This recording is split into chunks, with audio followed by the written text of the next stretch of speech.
Quel est le point commun entre une maison à l'envers, une girafe dans le salon ou une brebis géante?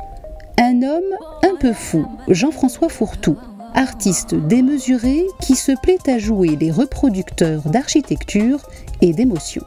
J'essaie de retranscrire des sensations quand j'étais tout petit, donc d'où la création de cette maison qui est double de l'échelle normale.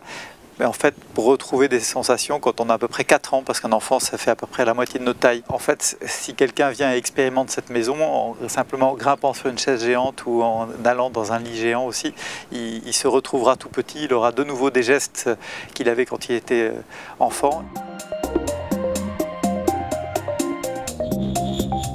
C'est la maison dans laquelle est mort mon grand-père il y a 30 ans. Donc c'est le souvenir que j'en avais et j'ai voulu lui rendre hommage. Et c'est comme s'il me l'avait renvoyé du ciel, donc c'est pour ça que j'ai appelé ça tomber du ciel. Les gens, quand ils rentrent dans cette maison, ils ne savent plus trop où ils sont. On a un peu l'impression d'avoir la nausée, d'être comme dans un bateau parce que tout est à l'envers, mais en plus tout est penché. Et les adultes qui rentrent ici sont très souvent déstabilisés, plus que les enfants finalement.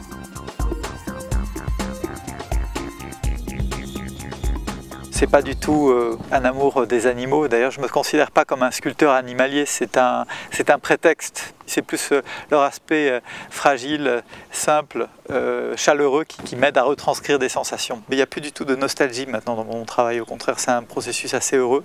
J'exprime plus par l'architecture cette sensation de maison ou de bien-être qu'on a quand on est petit, mais c'est pas du tout nostalgique, c'est assez heureux et assez ludique.